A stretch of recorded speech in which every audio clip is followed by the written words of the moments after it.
Una charla para entender lo que está pasando. Esta es la conversación de hoy en Turno AM. A ver, en este jueves 5 de junio para nosotros es un honor, sin música por favor, presentar nada más y nada menos que a su excelencia el presidente de la República, Gabriel Boric Font. Un aplauso para él desde el estudio. Qué honor tenerlo, presidente. Para nosotros es un placer conversar en esta jornada. Después de su gira en medios que ha tenido, que lo hemos visto ahí respondiendo preguntas, conversando, que es una cosa clave y clásica de los procesos democráticos. ¿Cómo está? Muy buenos días. Es un gusto estar por primera vez en Turno. Creo que la diversidad de medios de comunicación le hace bien a la democracia. Hace tiempo que no venía un canal de estas características, de streaming, que esté pujando también por tener un espacio, así que felicitaciones. Invito a la gente también a seguir en las redes sociales y a conectarse porque creo que le hace bien, al ecosistema de medios. Y sí, he estado en 2 entrevistas antes en T13 Radio, en Tolerancia Cero, y me parece importante poder enfrentar las preguntas que haya para los diferentes públicos y dar a conocer también los avances y desafíos que tenemos como gobierno en estos 9 meses que nos quedan. Sobre eso mismo, en estos 9 meses en que está en proceso, usted va a terminar su periodo con 40 años recién cumplidos y haciendo una retrospectiva, ¿cuál fue su mayor aprendizaje o cuál es su mayor aprendizaje hasta este momento en este periodo sobre los chilenos? Es una linda pregunta porque ser presidente de la República te da la oportunidad de conocer Chile con una profundidad que me imagino es muy difícil tener en otras circunstancias. Yo conocía prácticamente todas las regiones de Chile en mi rol de dirigente estudiantil. Cuando fui dirigente de la Confech, recorrimos prácticamente todas las universidades en asambleas, en discusiones, en foros, pero ahora he podido estar con la gente no solamente de un sector, sino conversar con campesinos, pobladores, trabajadores, emprendedoras, adultos mayores, mujeres, madres solteras, niños, muchos niños también, en sectores rurales, en ciudades medianas, en metrópolis, y en verdad ha sido muy, muy inspirador ver que en Chile hay mucho más acuerdo del que se cree respecto de cuáles son las prioridades y cuáles son las preocupaciones. Hay mucha más esperanza de la que aparece en los medios tradicionales. Hay mucho más optimismo respecto al futuro. Hay un sentido de esfuerzo, de trabajo, de país compartido, que muchas veces en la negatividad que prima en el comentario político, uno se pierde. Y estar recorriendo Chile, conversando con la gente, ayuda a ajustar la brújula justamente. Yo he aprendido del pueblo de Chile, sus tradiciones. El otro día me pasó algo muy bonito en Alto del Carmen, que es una pequeña comuna en el valle de Copiapó. Eh, Había una cantautora del tipo Violeta Parra, Margot Loyola, que canta una canción y dice, esta la recogí recorriendo, conversando con los crianceros, conversando con las campesinas y recogiendo las viejas tradiciones. O sea, hay una cultura y una riqueza en Chile que es realmente, realmente hermosa. Y ahí también ha cambiado usted. Va a ser padre en los próximos días y es un proceso bien relevante porque te permite también tener perspectivas desde otro lado. Y su carrera partió en una juventud que permitía descubrir cosas y entender. Dentro de eso, ¿alguna lección o consejo que le daría al joven diputado Gabriel Boric sobre cómo ejercer el poder conforme avanzó el tiempo? Yo tengo la convicción y espero que nunca se me pase la curiosidad y las ganas por aprender, aunque tenga 90 años. Claro. De hecho, hoy día voy a visitar a una persona a quien admiro mucho, que tiene 86 años, que estuvo en política durante mucho tiempo y es una persona con 86 años que está siempre leyendo, que está siempre preguntando. Entonces, las ganas de aprender y las ganas de cambiar no se pasan con la edad. Eso, quien se mantiene pegado, no sé, en el pinochetismo, creo que, o en una sola idea y no es capaz de cambiarla y de avanzar, Creo que no es deseable. Además, el mundo está cambiando tan vertiginosamente, uno tiene que estar atento a los cambios y poder entenderlos. Los principios hay que mantenerlos firmes, los principios, las convicciones, pero el cómo uno entiende el mundo, sin lugar a dudas, va cambiando. ¿Qué consejo le daría yo a mí mismo? Tuitea menos. Siempre un tuit, presidente. Siempre. Ese es un buen consejo para todo el mundo. Un consejo para todo el mundo, quizás, un consejo para todo el mundo. Tuiteen menos. Presidente, Yo creo que ahí hay que, o sea, la capacidad de, antes de emitir juicios categóricos, ser capaz de ponderar, de reflexionar, de ponerse en el lugar del otro, de tratar de entender la mejor versión del argumento del contrario, creo que es algo que es sano y ayuda a la democracia. presidente, usted habla mucho de la edad, de la curiosidad. Dijo recién que esperaba que no se le pasara esta sed de conocer cosas nuevas, incluso a los 90 años.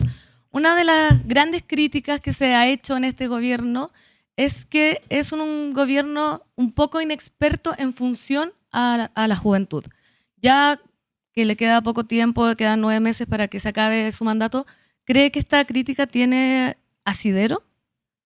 Es que, más que una crítica, voy a citar al hermano de nuestro presentador, a don Fabricio, en Viña del Mar 2023, 2022, cuando dice que a mí me eligen, uno de los argumentos en la juventud, y después la crítica inmediata es no tiene experiencia. Yo efectivamente nunca había sido presidente y no tenía experiencia en el Estado, en el Ejecutivo, propiamente tal, había sido 8 años diputado. Por lo tanto, eso es una constatación más que una crítica. Y uno siempre va aprendiendo y adquiriendo conocimiento, herramientas, que creo que nosotros hemos, sin lugar a dudas, ha sido un proceso súper intenso, súper vertiginoso, pero yo por lo menos estoy orgulloso de lo que hemos hecho. Estoy orgulloso de lo que hemos hecho porque esta no se trata de una cuestión de juventud, sino nosotros logramos una síntesis que era muy improbable. Hace mucho tiempo que en Chile no había una síntesis generacional. Y creo que el amplio campo del progresismo que hemos logrado convocar es parte de eso. Aprender de las virtudes, los errores, las experiencias de quienes nos antecedieron y también ser capaces de impregnar las nuevas dudas, las inquietudes, el aire fresco, también con la propia... ¿cómo decirlo? El impulso que tienen los años. Y lo otro es que yo ya no soy tan joven. No, nosotros, yo diría, nosotros no somos tan jóvenes. Sí, pero de Instagram. Pero permítanme decir algo. Esto va a ser muy loco. Yo uso corbata porque me gusta, pero nosotros vamos a ser parte de la primera generación de gente grande que no sabe vestir como gente grande, probablemente. A usted le gustan los abrigos, pero en general hay una generación de personas que no va a tener el look de lo que fueron nuestros padres o nuestros abuelos. Pero tal como nuestros abuelos no tuvieron el look de los suyos. Hay una vieja frase que a mí me hace muchísimo sentido, que si no me equivoco se le atribuyen a Mahler, el compositor de música clásica, que decía algo así como la adoración o la gracia de el fuego es la adoración del fuego, no la preservación de las cenizas. ¿A qué me refiero con eso? O verseado de otra manera, la tradición consiste no en ponerse el viejo sombrero del abuelo, sino en comprarse uno nuevo como alguna vez hizo el abuelo. Uh-huh. Toda generación joven que emerge, como las que están irrumpiendo hoy día, marcan diferencias con la anterior. Eso es propio de la historia. Miren ustedes la generación de los años 20, que rompe en su momento con muchas de las ataduras que venían del siglo XIX. ¿Para qué decir la generación de los años 60?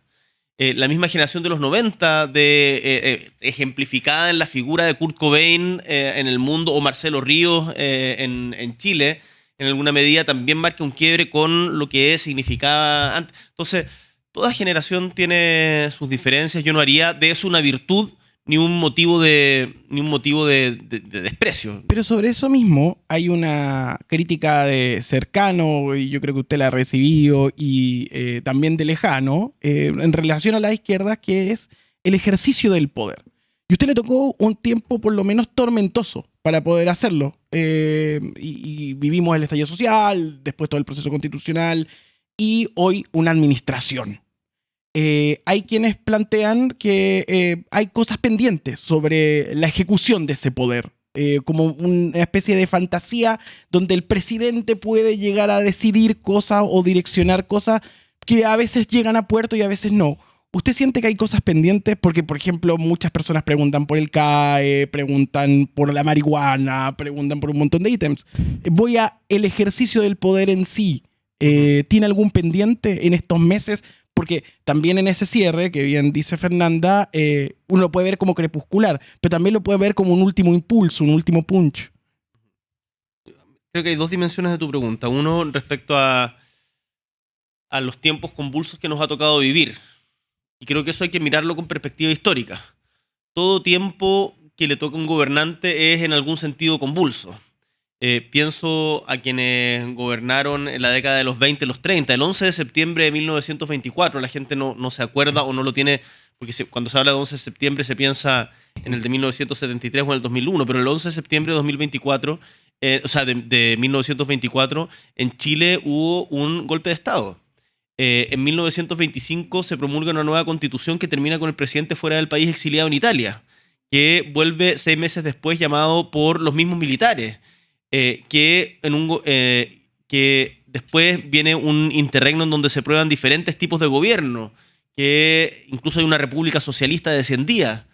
Entonces, ¿para qué decir lo que fueron los años 60-70? Entonces, o lo que le tocó a la presidenta Bachelet. Lo que le tocó a la presidenta Bachelet también de alguna manera fue muy duro. Ser la primera presidenta mujer y ser muy crítica, con un machismo brutal. Si uno lee las columnas hoy día, la verdad, de muchos analistas, la verdad es que envejecieron muy mal, en donde la trataban realmente de una manera muy falta de respeto.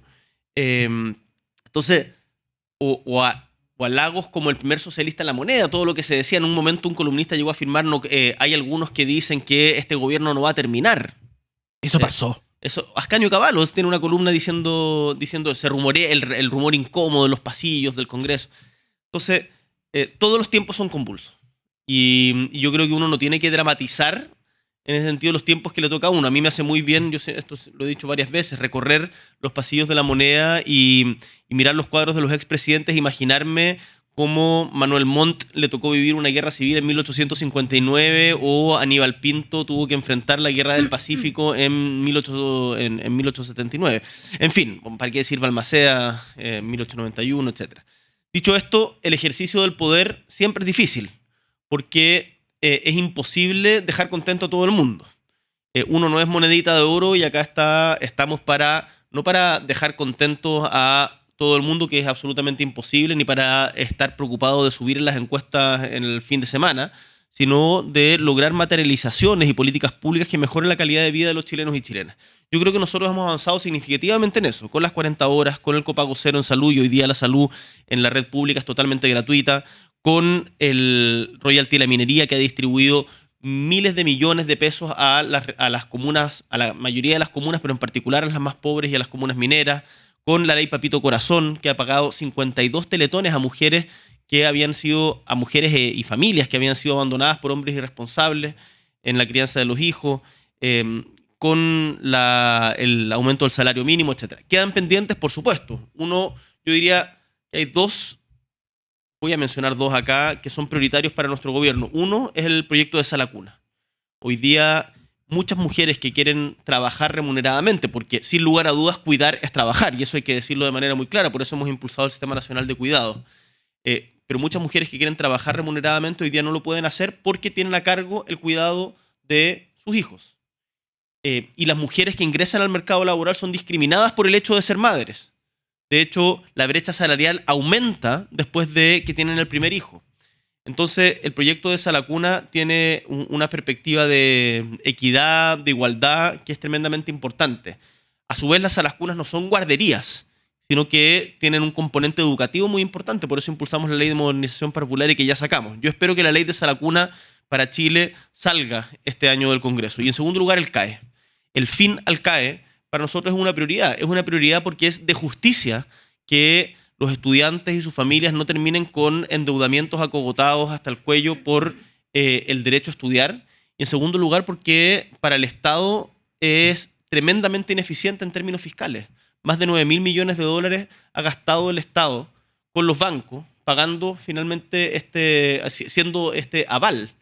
Y hoy día es un sistema que está claramente superado, que no funciona, que ha generado mucha deuda, y por lo tanto tenemos que avanzar hacia un nuevo sistema de financiamiento de la educación superior que implica, por cierto, una condonación parcial o total, según las particularidades de cada caso, para los deudores del CAE. Y ahí sintió esa fuerza del poder como que va rodeando a los presidentes, como decir, ¿puedo hacer esto que no podía hacer antes?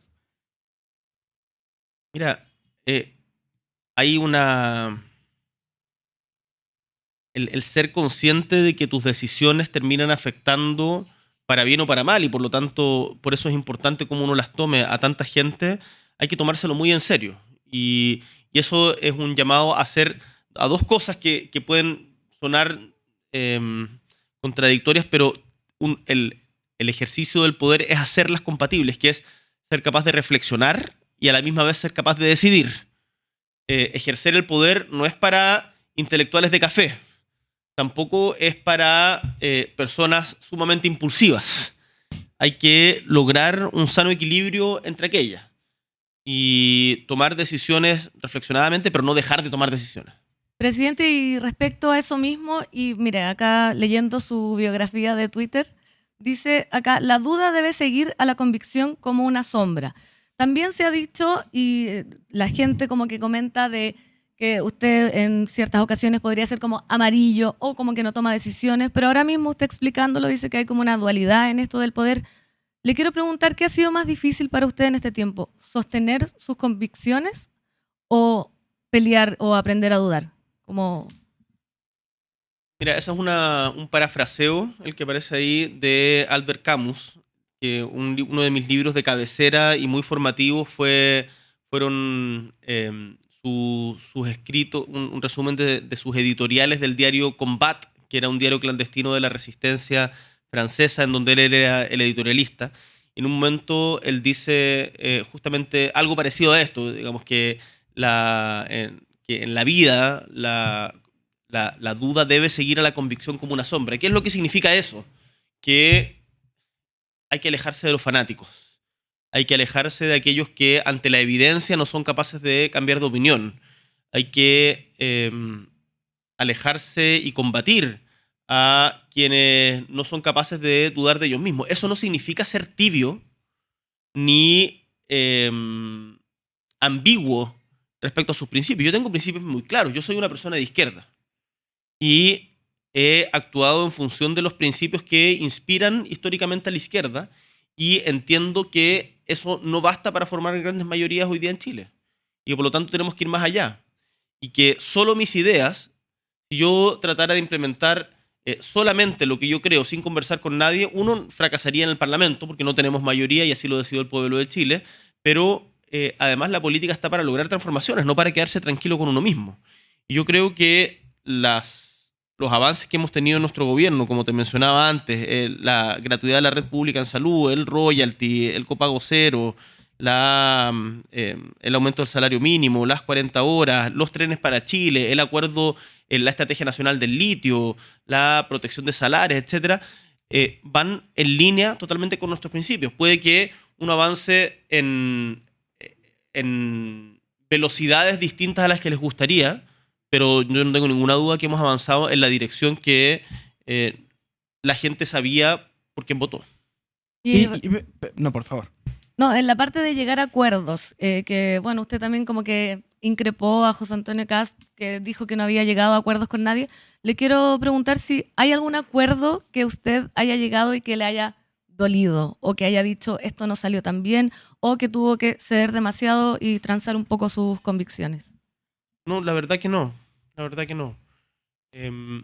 Mira, desde el acuerdo por la infancia, en la época del gobierno de Sebastián Piñera, cuando algunos nos calificaban también de traidores por sentarnos a la mesa con conversar, yo dije, ¿cómo no vamos a poder sentarnos a conversar con quien ostenta el Ejecutivo en este momento por mejorar las condiciones de los niños de Chile, en particular de quienes están bajo la tutela del Estado? Es un absurdo, para eso estamos en política, para conversar con el que piensa distinto, no solamente para hablarle a los que creen exactamente lo mismo que uno. Y la política es intercambio de ideas. La reforma de pensiones. La reforma de pensiones fue sumamente difícil porque las visiones eran muy contrapuestas. Y hubo que llegar no a un exacto punto medio, sino pensar fuera de la caja, y desde nuestra perspectiva logramos incorporar un seguro social en pensiones, corregir la discriminación a la mujer, incorporar la cotización del empleador, por lo tanto ya no es solamente el Estado y el trabajador, y por sobre todo subirle las pensiones ya a los actuales jubilados y mejorar la perspectiva de las pensiones del futuro. Además, y por el otro lado, la derecha consiguió otros logros que para ellos eran muy importantes. La heredabilidad, el que no se terminara con el sistema de AFP, logramos una mayor regulación, pero no logramos terminar con las AFP, y eso es parte del ejercicio sano de la política. No todo el mundo, o sea, no se logra el 100% de lo que uno quiere, pero lo importante es avanzar en la dirección que uno estableció y se comprometió con la ciudadanía, y que no por las peleas que tengamos entre nosotros en política se posterguen la realidad o no nos hagamos cargo de la realidad de la mayoría de la gente. 10 años se llevaba discutiendo la reforma de pensiones. 10 años. Y logramos sacarla adelante. Eso es gobernabilidad. A ver, hay indudablemente un proceso muy interesante en su administración, que es la normalización del país. O sea, hoy el país está más tranquilo, podrá seguir estando incómodo, pero no es lo que usted recibió. Eso no tengo ninguna duda. En ese proceso donde usted recibe la administración, tiene todos los aprendizajes y todo este sincretismo que es la generación que hoy toma esta rienda. En esa rienda también usted tuvo anversos y digamos que anverso y reverso. El reverso positivo es, por supuesto, lo que usted contaba en la cuenta pública. Hay un montón de cosas interesantes, por ejemplo, fertilización asistida. Uh-huh. Pero también está el reverso, que son todos los casos que han permeado esta administración y problemas, como el caso Monsalve, el caso Democracia Viva y un montón de ítems, la salida del ministro Jackson, y que han sido dolorosos para usted. Entonces, quiero preguntarle primero, partiendo, ¿cuál de todos los casos fue por usted el más doloroso y por qué? Y por otro, tomar el reverso y decir, bueno, pero además de los dolores, hay cosas que existen para bien que tienen que ver con los procesos, y los procesos como lo que se está llevando en relación a la cuenta pública, que quizá no vimos en los medios de comunicación. En primer lugar, la vida entera es un aprendizaje, pero el ser gobierno requiere ejercer el poder. Esto no es una universidad ni una escuela. El gobernar requiere tomar decisiones. Yo creo que nosotros hemos tomado decisiones y tomado decisiones difíciles. Que, desde mi punto de vista, la Comisión por la Paz y el Entendimiento. Hoy día, por ejemplo, hubo un atentado en Collipulli, en donde quemaron un grupo que todavía está en investigación, quemó alguna maquinaria y amarraron al guardia, lo dejaron en la caseta y quemaron una maquinaria. Dejaron un panfleto que decía contra cualquier tipo de paz y entendimiento. Evidentemente, hay sectores que se van a oponer, radicales que dicen defender la causa mapuche, que se van a oponer a que haya paz y entendimiento, tal como hay sectores de la ultraderecha que se oponen, sin siquiera haber conocido el texto antes, que se oponían a no solamente la ultraderecha, de la derecha en general, que se oponían a lo que se planteaba justamente en esto. Y nosotros tomamos la decisión difícil de arriesgarnos, de hacerlo. Tomamos la decisión difícil de insistir con la reforma de pensiones cuando había muchos que nos llamaban a abandonarla. Tomamos la decisión difícil de, por ejemplo, toda la discusión en materia de probidad. Y ahí, como tú bien dices, han habido casos que han sido muy complejos. Mis sentimientos personales son irrelevantes en esto. Pero indudablemente uno trabaja con equipos. Por ejemplo, uno lee todo lo que ha pasado con el caso Monsalve y de pronto lo ve muy expuesto. Sí, pero lo que yo haya sentido, ¿no? Sí, por supuesto que hay procesos y por supuesto que siempre hay humanidad detrás de cada una de estas cosas, pero lo importante cuando uno ejerce el poder es el cómo también fortalece las instituciones, porque yo esto lo digo siempre, pero nosotros vamos a pasar, las instituciones son las que van a quedar y el pueblo es el que va a quedar. Por lo tanto, el cómo me haya sentido yo frente a una decisión difícil podrá ser entretenido para una biografía, para las anécdotas después, pero no para el somos momento. gente de los medios. Por Sí, eso también. yo sé. Sí, no te estoy cuestionando la pregunta. La pregunta me parece totalmente legítima, pero mi respuesta es que en este caso no voy a entrar en mi sensibilidad en eso. Incluso estar relacionado con el proceso que está viviendo su cuñada en este momento. Sin lugar a dudas. Son cosas difíciles, pero en donde hay que asumir los costos que tiene esta exposición y esta responsabilidad.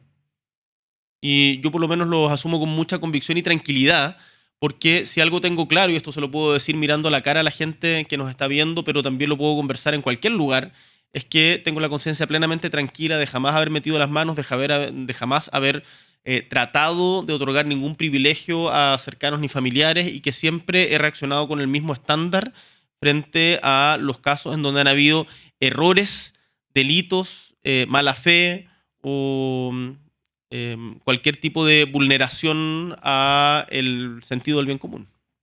Presidente, hace menos de una semana fue su última cuenta pública, me imagino que fue muy importante para usted. ¿Cuál fue, según su criterio, la huella más honesta que deja este gobierno? No la que todos pueden aplaudir o que podemos celebrar, el copago cero, sino la que a usted le gustaría que se escribiera en la historia, que fuera recordado por eso. Yo creo que nosotros logramos recuperar el diálogo social y procesar las tensiones que existen en la sociedad chilena institucionalmente.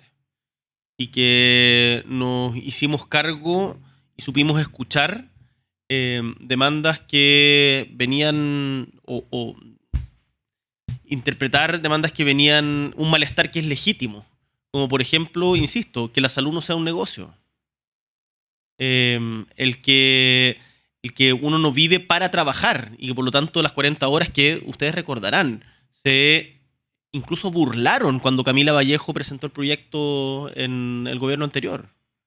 Decían que esto era absolutamente inviable. Cuando nosotros dijimos que había que subir el sueldo, que íbamos a subir el sueldo mínimo a 500.000 pesos, nos dijeron que esto era una locura. Y ahí están, 539.000 pesos. Va a llegar en enero del próximo año. Entonces, creo que este gobierno va a ser recordado en el futuro como uno que logró canalizar institucionalmente con resultados concretos ciertos aspectos del legítimo malestar social. Y creo que ahí se juega la gobernabilidad. No tirando la fuerza pública o reprimiendo ante cualquier expresión del malestar, sino el trabajar por entenderlo y por generar políticas públicas que mejoren la calidad de vida de las personas. Y ahí tengo una duda que tiene que ver con estas políticas públicas.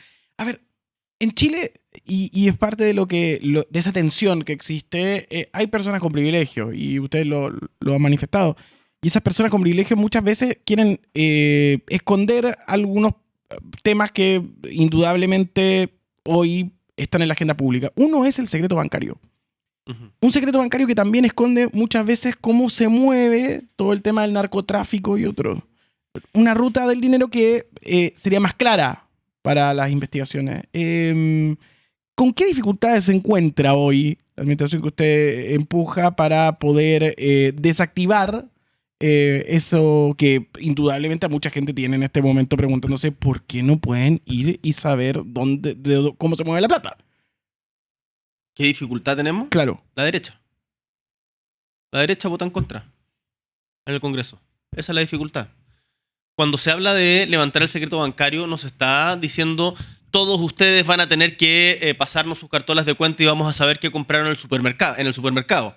Como decía un senador de la UDI hace no tanto tiempo atrás. Sino que de lo que se trata es que mediante autorización judicial, hoy día se pueda con mayor facilidad a la que existe el día de hoy, levantar el secreto bancario para poder seguir la ruta del dinero y la trazabilidad del dinero, en particular para poder perseguir a los jefes de las bandas narcotraficantes de crimen organizado, que al final, si esto todo es por dinero, y el dinero va a alguna parte, se mueve de alguna manera, y tenemos que poder seguir la ruta. Si la ostentación que hacen los criminales muchas veces de bienes materiales, tenemos que ser capaces de desarticularla.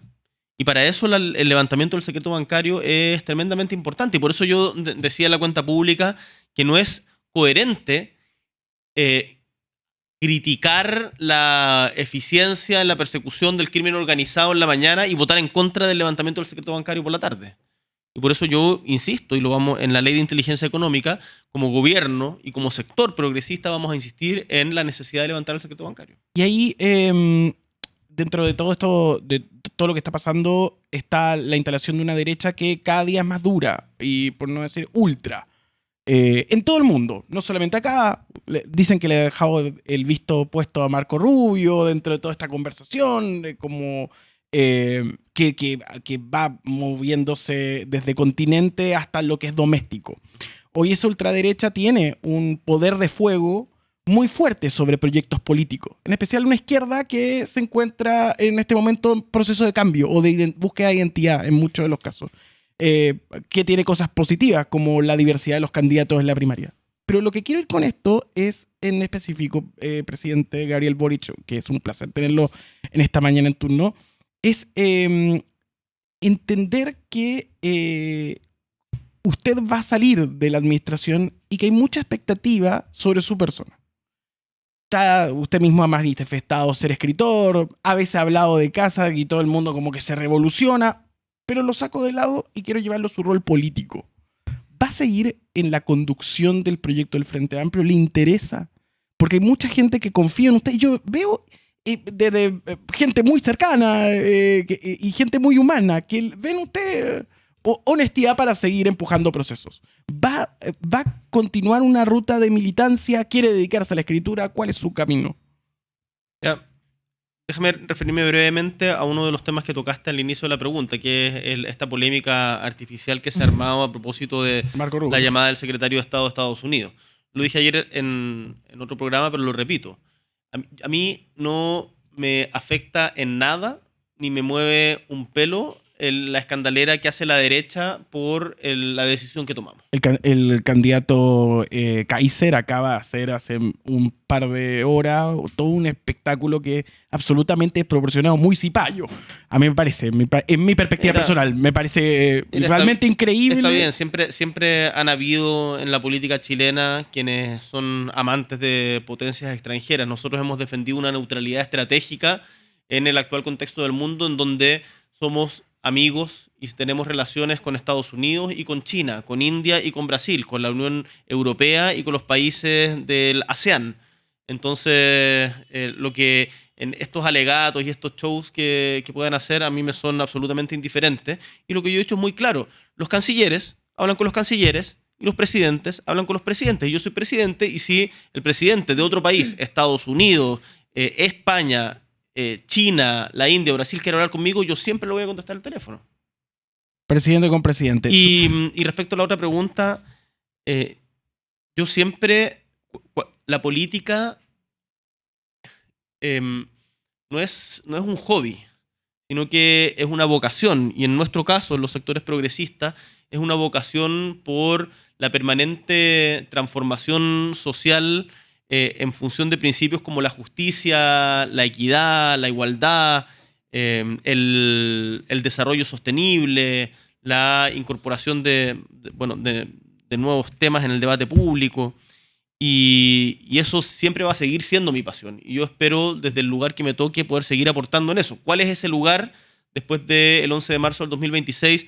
No lo sé. No quiero especular al respecto porque de verdad no tengo un plan trazado. Hoy día tenemos mucha pega que hacer de aquí al 11 de marzo y yo voy a estar 100% dedicado a eso. Después de eso estoy también 100% seguro que, o sea, lo primero que quiero ser es ser padre y cuidar a Violeta y estar con mi compañera y formar familia y hogar, que en estas condiciones es más difícil por las exigencias del cargo, pero sin lugar a dudas voy a buscar el espacio desde donde aportar a seguir construyendo una alternativa progresista en Chile lo más amplia posible y seguir tratando de mejorar la calidad de vida de nuestros compatriotas. Cortito, ese proyecto progresista está siendo de alguna manera muy cuestionado por hombres, se ha visto según algunos estudios, y también grupos populares que no se sienten identificados con esa izquierda. Hay una crítica, ¿no? Y eso es de alguna manera caldo de cultivo para las ultraderechas. Ujú. Es más, cambian, no sé, a usted que le gusta la literatura, cambia el lenguaje, ¿no? Es como empezamos a usar términos que son muy propios de los fascismos clásicos en la conversación del día a día, y eso es preocupante. En ese sentido, ¿qué responsabilidad le cabe a los dirigentes de izquierda hoy para poder hacer estos cambios y poder volver a encantar a las personas que se sienten fuera de los proyectos? Hay una responsabilidad ineludible. La izquierda y los sectores progresistas no pueden desvincularse de los sectores populares a los que siempre han pretendido representar. Y eso parte, o sea, el Frente Amplio, el Partido Comunista, el Partido Socialista, siempre con sus historias distintas, digamos. El Frente Amplio es mucho más nuevo, el Partido Comunista tiene más de 100 años, el Partido Socialista también tiene una larga historia, pero siempre, o sea, no pueden quedarse solamente en la burocracia. Tienen que hacer un esfuerzo, yo creo, mucho mayor, todo sector progresista, por sintonizar con cuáles son las demandas y prioridades de los sectores populares, y no solamente de los sectores populares, sino de la sociedad chilena en general. Y eso hay un llamado así muy claro. Hoy día la seguridad es la principal preocupación de los chilenos y chilenas. La sensación de inseguridad en Chile es muy grande. Según diferentes estudios, Chile se siente uno sino el más de los países más inseguros del mundo. Eso no es así respecto a, en una comparación estadística respecto a los países, pero da lo mismo, porque cuando hay una sensación de inseguridad, se restringe el ejercicio de otras libertades, como el salir a la calle, el ocupar las plazas, el ocupar los barrios, el tener más actividades públicas. Y por lo tanto, ahí hay una tarea de los sectores progresistas de asumir como propio, sin ningún tipo de complejo, el debate por la seguridad y combatir de manera muy decidida a la delincuencia en todas sus formas, a la vez que le ponemos nuestro sello, que tiene que ver con la prevención, con el cultivo de la cultura y el deporte, de mejorar la educación pública, de la recuperación de espacios públicos, que el espacio público no es el mall, sino la plaza, el barrio, la junta de vecinos, el centro comunitario, la cancha. Y cómo nosotros generamos las herramientas para que todo el mundo pueda disfrutar de mejor manera eso y no esté tomado, como vimos, por ejemplo, hace poco en Los Pejos, en donde se desbarató una banda narco que tenía cámaras de seguridad en la comuna. Entonces, esas cuestiones son inaceptables y hay que decirla con todas sus letras, y la izquierda no tiene que tener complejos, y el gobierno no tiene complejos en enfrentar con mucha decisión a esos grupos criminales. Y presidente, hablando de lo mismo, yo conversaba ayer con un colega que yo trabajé en la Dideco de Putaendo hace mucho tiempo, y estábamos comentando de esta entrevista y me contaba de que habló con una señora que comentaba que la seguridad, ella creía que se basaba en esto mismo que está diciendo usted, en formar comunidades, en saber qué cuentas conoces a tu vecina, a la persona de la cuadra, a la que trabaja más allá. Y ahora sucede esta reflexión que cada uno de nosotros está siendo cada vez más individualista, o sea, pensando en nosotros mismos, quizás por ese mismo miedo, no queriendo conocer a otra persona. Si usted está comentando este discurso que al parecer tiene mucho que ver con la señora de la Dideco, quiero preguntarle por qué siente o por qué cree que ha fracasado, porque realmente la discusión hoy día en Chile es la inseguridad. Si estamos todos apuntando a proyectos comunitarios territoriales o a crear comunidades o a conocernos entre vecinos, ¿por qué persiste esta sensación de que no puedo salir a la calle a las 8 de la noche? Yo no creo que es algo que haya fracasado, sino creo que es algo que está en disputa. La manera de enfrentar los problemas de seguridad que existen. Hay algunos que creen que la mejor manera es justamente retrotrayéndose al espacio privado y generando, no sé, por ejemplo, la política de armas, que cada uno tenga su arma, mayores medidas de seguridad en los barrios en el sentido de más rejas.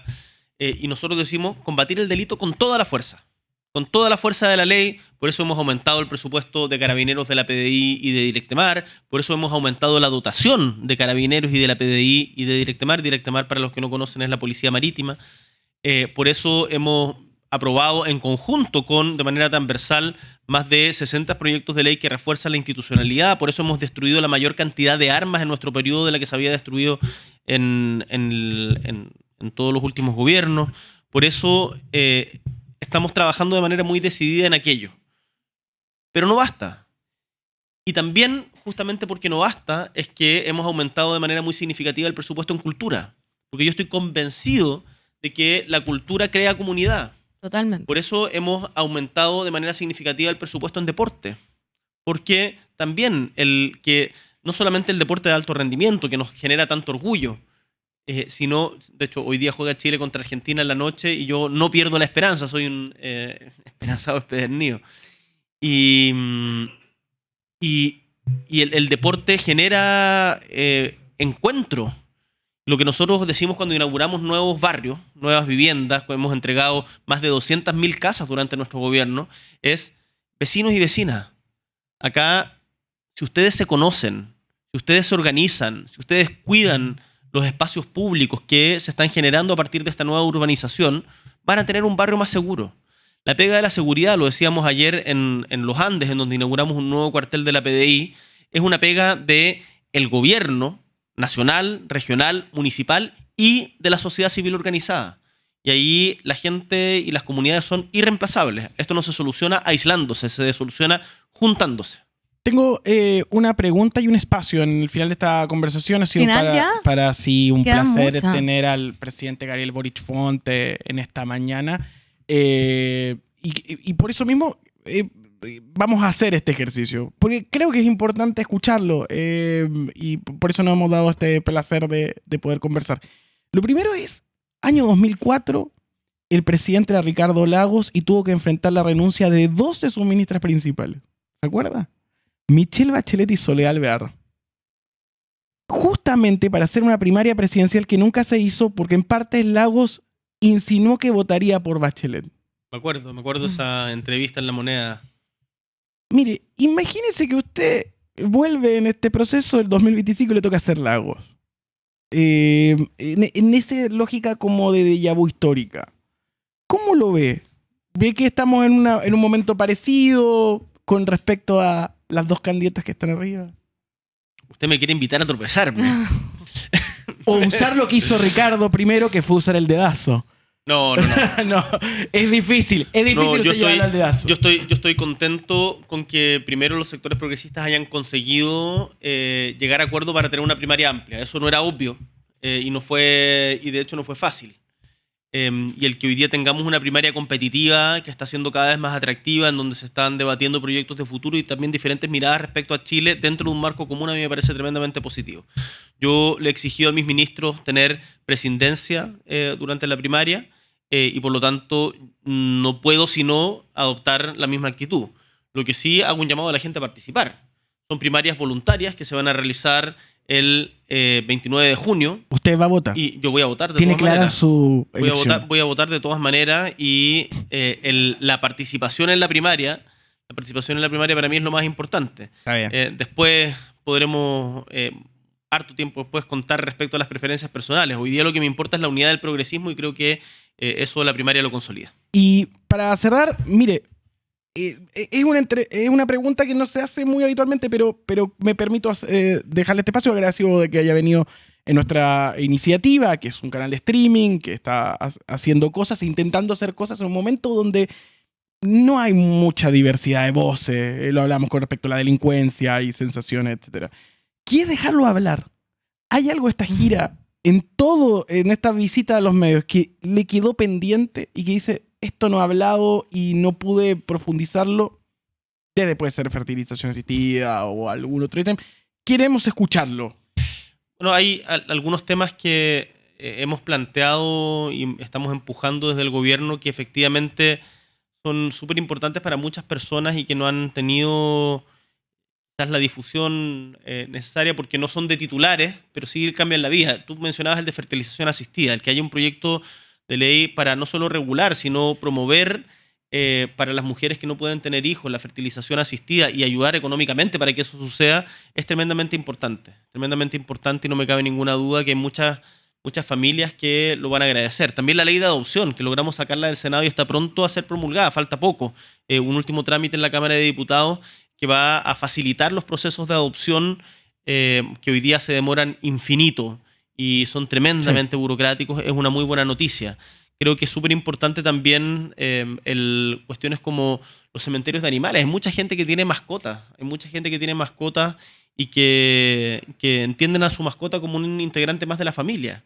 Y por lo tanto, el tener respeto, el promover una mayor protección de los animales, creo que evitar el maltrato, creo que es tremendamente importante. Presidente, perdón, es que acá habló de la fertilización asistida, que lo contó en la cuenta pública, y ayer estábamos conversando que quedan muchas dudas de qué medidas concretas se van a abordar para que esto garantice el derecho que puedan acceder todas las mujeres y no caiga en manos de privados, por ejemplo. No, la idea es incluirlo. Hoy día tiene un bajo nivel de inclusión dentro del sistema público. La idea es que sea mucho mayor y que mujeres de cualquier nivel de ingreso puedan acceder a tratamientos de fertilización asistida y no sea un privilegio solamente para las que tienen recursos. Y además regularlo de mejor manera. Hoy día, por ejemplo, había un debate muy interesante respecto a el debate sobre el vientre, lo que se conoce como vientre con subrogación de manera voluntaria, no pagada, o sea, que no sea un tema pagado. Había una carta en un diario respecto a ese tema. Es un debate que también se tiene que dar. Y otro tema que me gustaría agregar, que está implícito, digamos, en esta visita, es la diversidad de los medios de comunicación. Yo creo que es muy deseable que existan medios con diversas líneas editoriales y que esas diversas líneas editoriales puedan reflejar también las diferentes inquietudes de la ciudadanía. Y hoy día, por lo menos en los medios tradicionales, hay muy poca de esa diversidad. Y por eso en medios de streaming como este, pienso en, no sé, en Súbela, en lo que ha hecho hace tanto tiempo El Desconcierto, El Ciudadano, son también tremendamente valorables. Así que felicitaciones por la pega que han hecho. Entiendo que llevan cerca de un año turno y ojalá que sean muchos más por el bien de la democracia chilena. Muchas gracias. Esta jornada ha sido para nosotros un placer tener al presidente de la República, Muchas gracias, Fernando. Gabriel Boric Font. Muchas gracias, presidente. Un gustazo, que les vaya Gracias. muy bien. Nos vemos.